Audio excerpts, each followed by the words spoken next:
Elle s'appelait Martine, mais on l'appelait la Martine. Une idée de Claude Guéant, qui en avait très peu pourtant des idées.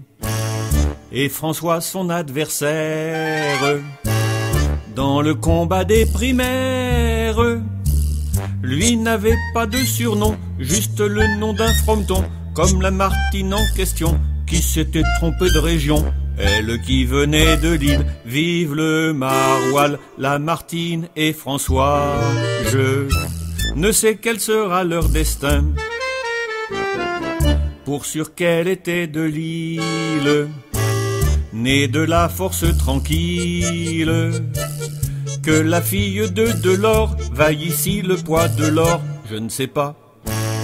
Et pour parler de Hollande, qui se veut chef de la bande, il a certes des atouts, bien plus que Nafissatou, et bien avant DSK, il avait prévu le cas. Lui qui ne joue pas du kazoo, ni du maroilles, la Martine et François. Je ne sais quel sera leur destin. Il semble avoir l'avantage, elle souhaite davantage, racontant à tous qu'il dort, qu'il ressemble à Poulidor. Ah ah ah. J'attends avec impatience l'annonce des alliances.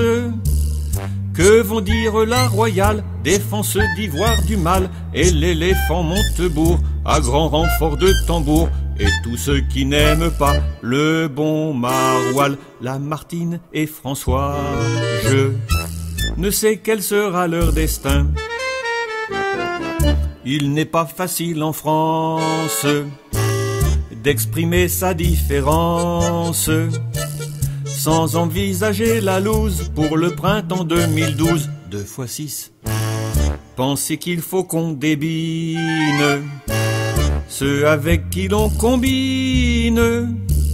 Sans pour ça se débiner, faut griffer mais pas blesser. Il faut penser à l'après pour rentrer à l'Élysée. Ce qu'on veut à l'origine, moralité, la Martine et Hollande sont les maroilles du destin.